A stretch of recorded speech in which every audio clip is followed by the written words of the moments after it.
సుందరి, ఏంటి ఈ లెక్కలు?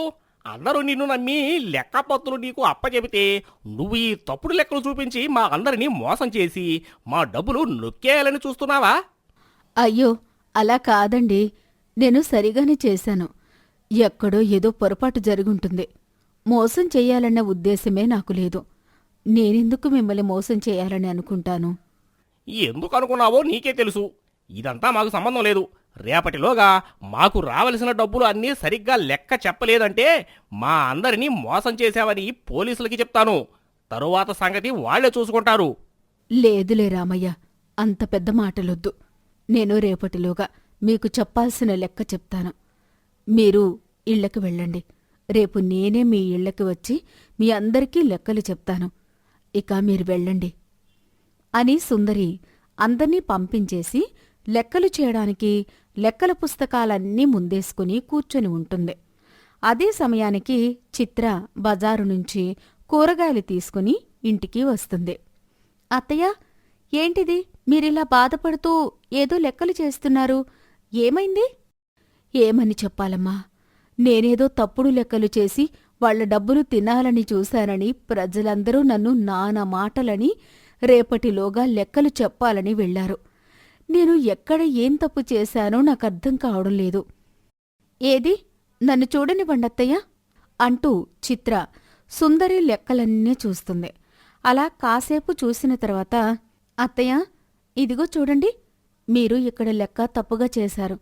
దీనివల్ల అందరి లెక్కలు తప్పయ్యాయి. ఇది చేసే పద్ధతి ఇలా కాదు.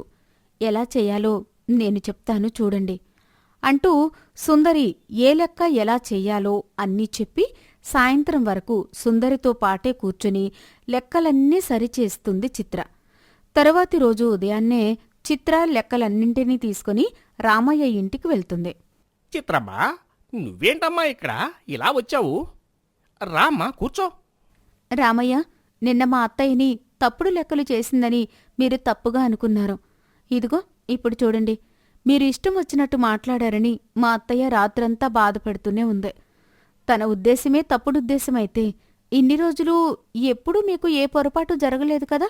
అవునమ్మా, డబ్బులు పోతున్నాయన్న ఆవేశంలో ఏదేదో మాట్లాడాను. ఇప్పుడే మీ అత్తయ్యకి క్షమాపణలు చెప్తాను. సరే, మీరు వెళ్ళండి. నేను పక్కింట్లో గౌరీకి తన భర్తకి ఏదో గొడవవుతుందంట, వాళ్లతో మాట్లాడి వస్తాను. సరే అమ్మా, అలాగే. నేను సుందరిగారి దగ్గరికి వెళ్ళి క్షమాపణలు చెప్తాను అని రామయ్య సుందరి ఇంటికి వెళ్తుంటే చిత్ర పక్కింటి గౌరీ ఇంటికి వెళ్తుంది. గౌరీ, ఏంటి మీ గొడవ?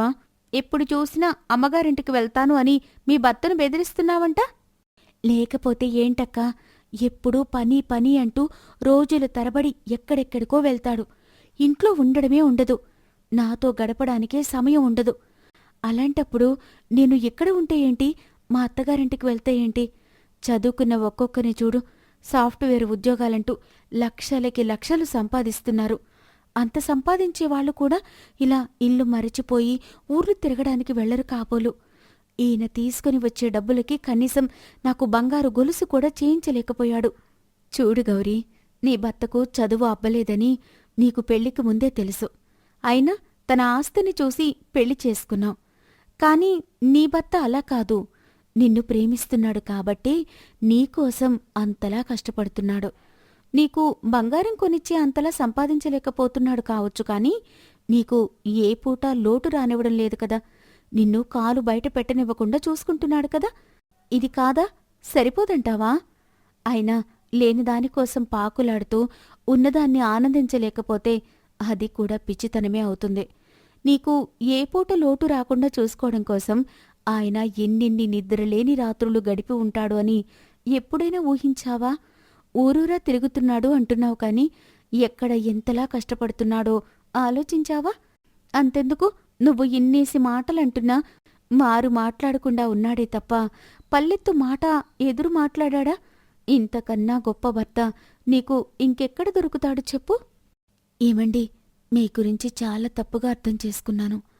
నన్ను క్షమించండి. నేను ఎక్కడికి వెళ్ళను, మీతోనే ఉంటాను. మీ కష్టంలో నేను కూడా పాలు పంచుకుంటాను. పదండి, ఇద్దరం కలిసి పనిచేద్దాం.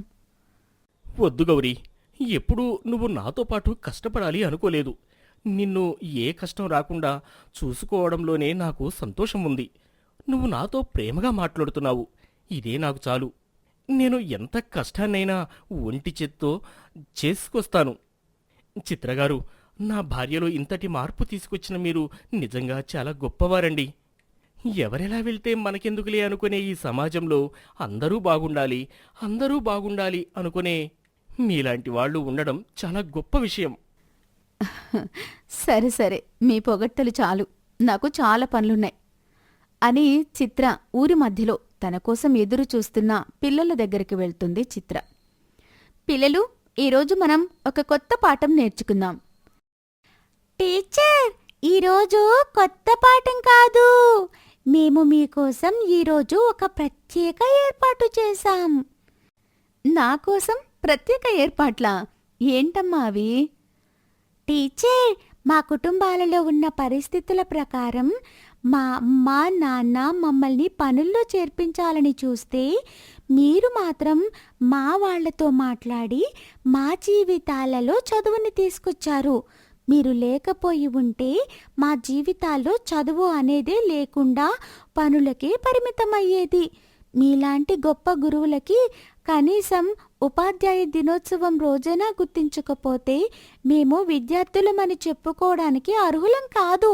అందుకే మీకోసం మా తరపు నుంచి చిరుకానుక, కాదనకండి టీచర్. సరే, మీ కోరికను నేను కాదంటానా? నాకు కూడా ఇలాంటి ఆనందాలు అప్పుడప్పుడు కావాలనిపిస్తుంది కదా.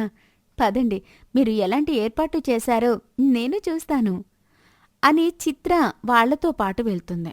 కొంత దూరం వెళ్ళిన తర్వాత పిల్లలందరూ చిత్రని ఒక రథంలో ఎక్కించి ఊరిలో తిప్పడానికి చూస్తారు. అంతలో అది గమనించిన సుందరి, గౌరీ, రామయ్య, శంకర్ అక్కడికి వస్తారు. సుందరి చిత్ర కూర్చున్న రథం లాగబోతుంటే, అత్తయ్య, పిల్లలేదో సంబరపడితే నేను ఒప్పుకున్నాను, కానీ మీరేంటత్తయ్య ఇలా? చిత్ర, ఉత్తమ ఉపాధ్యాయులు అంటే చదువు మాత్రమే చెప్పేవాళ్లు కాదమ్మా. విద్యాబుద్ధులు నేర్పించడమే కాకుండా తోటి వాళ్ళని సరైన మార్గంలో పెట్టాలనే ఆలోచనతో సక్రమమైన మార్గంలో నడిపించేవాళ్లే ఉత్తమ ఉపాధ్యాయులు. ఆ లక్షణాలు నీ దగ్గర అన్నీ ఉన్నాయి. అవునక్క, ఈరోజు నీ మార్గదర్శకం లేకపోతే నేను నా భర్తతో విడిపోయి ఉండేదాన్నేమో. నీవు చూపించిన ఈ దారే మా ఇద్దరిని సంతోషంగా ఉండేలా చేసింది. ఇంతకన్నా గొప్ప బోధన ఏముంటుందక్కా? అనవసరంగా మీ అత్తయ్య మీద ఆవేశపడ్డానమ్మా నేను. కానీ నువ్వు చెప్పిన తరువాతే ఆలోచించాను. నీ మాటలు నా జీవితంలో మార్పుని తీసుకుని వచ్చాయి. ఇంతకన్నా ఆదర్శవంతమైన వ్యక్తి ఇంకెక్కడా ఉంటారమ్మా.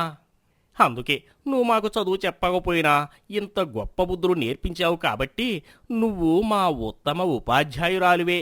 అందుకే మా ఈ చిరు వేడుక నీకోసం అంటూ అందరూ కలిసి చిత్రాని ఊరంతా రథంపై ఊరేగిస్తుంటారు.